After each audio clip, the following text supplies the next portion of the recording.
हिमाचल प्रदेश के मत्स्य पालन विभाग के प्रयासों से न केवल राज्य के मत्स्य उत्पादन को बढ़ावा मिल रहा है, बल्कि प्रदेश के युवा भी इस क्षेत्र में नई संभावनाओं को तलाश रहे हैं।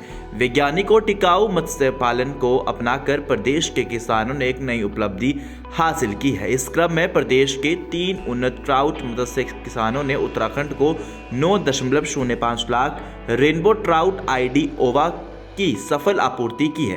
ये उपलब्धि प्रदेश के मत्स्य पालन क्षेत्र के लिए एक नया कीर्तिमान स्थापित करती है। इस आपूर्ति के माध्यम से हिमाचल प्रदेश अब मत्स्य उत्पादों के निर्यात में भी अपनी पहचान बना रहा है। इस आपूर्ति के माध्यम से हिमाचल प्रदेश अब इस उत्पादों के निर्यात में भी अपनी पहचान खड़ी कर रहा है। उत्तराखंड को आंख वाले अंडों की आपूर्ति करने वाले किसानों में मंडी जिले के पधर के शेर सिंह, जोगिंद्रनगर के राजीव जसवाल और कुल्लू की सरला नेगी शामिल है। दैनिक सवेरा के लिए बिलासपुर से सुभाष की रिपोर्ट।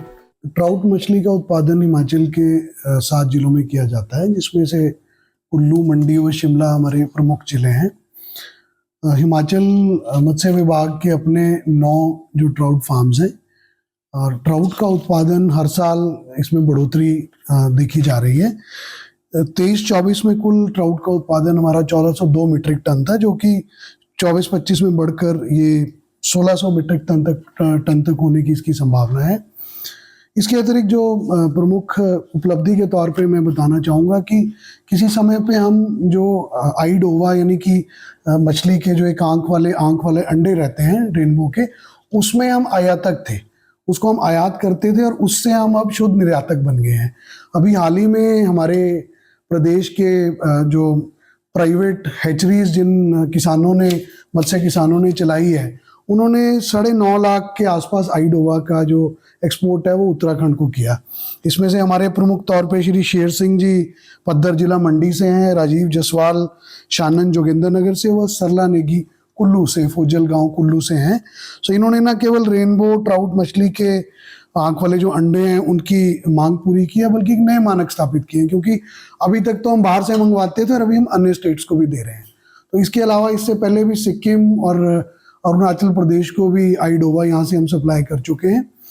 और ये जो विभिन्न केंद्र और राज्य सरकार की स्कीमें हैं, उनके माध्यम से इन किसानों की गाइडेंस की गई, इन किसानों की हैंड होल्डिंग की गई और आज वो स्थिति में है कि न केवल प्रदेश में जो अपनी डिमांड होती है आइडोवा की उसको पूरा करें, उसके अलावा बाहर भी इसको हम एक्सपोर्ट कर रहे हैं।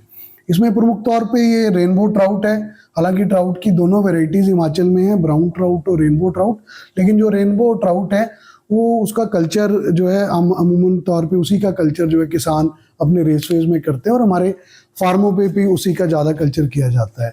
इसके अलावा ब्राउन ट्राउट है, उसके भी आइडोवा का उत्पादन किया जा रहा है और उसके जो वहाँ से हमारा उत्पादन होता है उसे हम विभिन्न जो हमारी नदियाँ हैं उनके अंदर छोड़ते हैं। ये दोनों रेनबो और ब्राउन ट्राउट एंगलिंग टूरिज्म के पॉइंट ऑफ व्यू से भी बहुत इंपॉर्टेंट है। तो इस साल में लगभग हमारे पास दिसंबर 2024 तक के अगर मैं डेटा की बात करूं, लगभग 3600 एंगलर्स को हम ये लाइसेंस दे चुके हैं, जिससे पता चलता है कि टूरिज्म में भी ये एंगलिंग टूरिज्म में भी एक ट्राउट का एक इम्पॉर्टेंट रोल है।